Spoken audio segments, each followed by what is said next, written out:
Assalamu alaikum guys, and welcome to another episode of Smile to Jannah. Since yesterday, I'm sure our social media feeds have been filled with one scene and one scene only. And that was what the Manchester police was doing at the airport to an individual who was lying face down on the floor with his hands on his back, apparently who had been tased, and he was clearly not resisting. What did this armed police officer do? Well, he went up to him, kicked him in the face, and then attempted to stomp on his head. If it wasn't for his mother who was sitting over him and at the last second moved his head slightly, the police officer would most likely have had made contact on his head. Probably the individual on the floor would either be dead or brain damaged.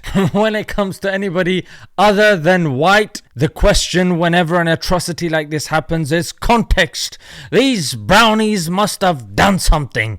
What's the context? Even though if it was someone else, there would be straight up condemnations, no context required. The context was that they had assaulted the police before, which of course is wrong and they will be dealt with. However, those people saying, oh, they attacked the police, therefore the police attacked them. Are you trying to say if somebody attacks the police, it is okay for them to kick them in the face? So if tomorrow your dad does something, your brother or your mother does something, and they're on the floor, not resisting, hands on the back, tasered, complying, they can get kicked on the face and stomped on. Is that what you're saying? And those people that are making a like for like comparison, the police have a duty of care. They have a responsibility and they have received professional training versus members of the public that are emotional, irrational, don't have the previous things that I mentioned that the police are afforded with. So how on earth can you make this a like for like? That being said, the logical folk in the public have pretty much pitched their tent and said this is unacceptable, it's vile and it's disgusting. Among them is LBC's Nick Ferrari. And I've thought long and hard about this, and I've read a couple of newspaper versions. There is no context. This man is completely out of control. Something has gone really badly wrong. Manchester MP, when it was brought up in Parliament, I was absolutely disturbed by that footage as well, and understandably it's caused a lot of public concern, and it was truly shocking to see. Other colleagues have raised that here on the floor of the House this morning, and as I said previously, Greater Manchester Police has said that the officer involved has been immediately suspended from duties, and a referral has now been made to the Independent Office for Police Conduct. And you had former Metropolitan Chief Superintendent who said that racism played a significant part in this. Now, upon bit of searching about the escapades of the Manchester police, you will see a 2011 report that concluded that they are institutionally racist. And here,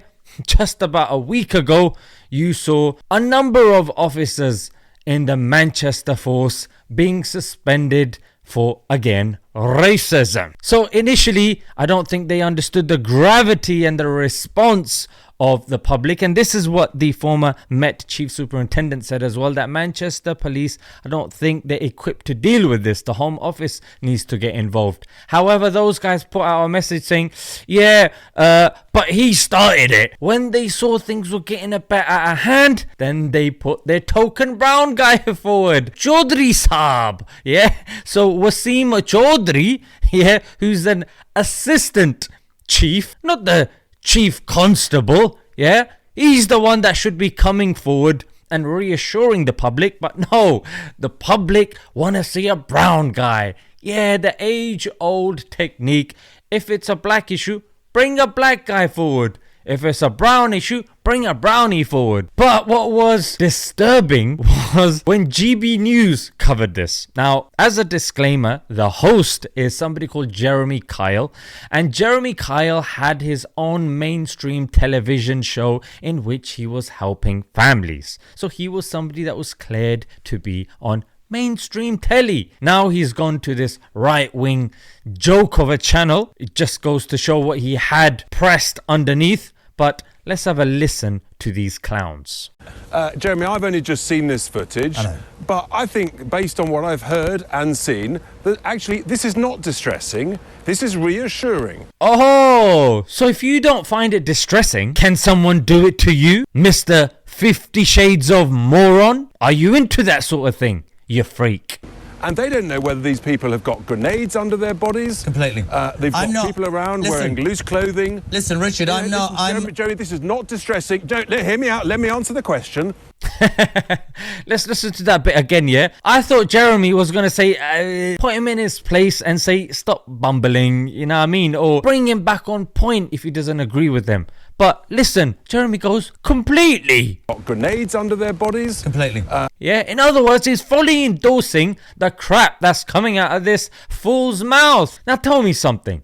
How is stomping on some next man's head going to disarm a grenade? I'm not even a bomb disposal expert, but even I know kicking someone in the face while standing next to them is not how you stop grenades. And why stop at a grenade? Maybe he had a rocket launcher stuffed in his wallet in his back pocket. I mean, that would sound more believable than the drivel you're coming out with. If actually the police had used some appropriate action last week in Leeds rather than running away, then maybe the riots wouldn't have been quite so bad in Hare Hills last week.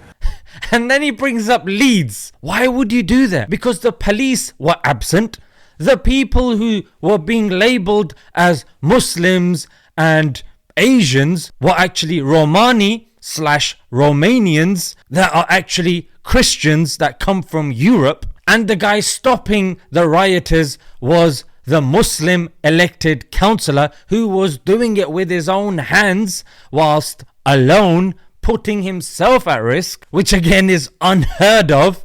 But that sort of stuff won't be mentioned. There won't be any MBE or whatever for this bearded individual. Yeah, it just goes to show I'm not somebody that likes to use the race card. That's why I quoted the former Met Chief Superintendent, because he probably has more experience in this field than I do, and he said that racism played a significant part in this. And looking at their reputation, you're inclined to agree with him because of the excessive force that was used.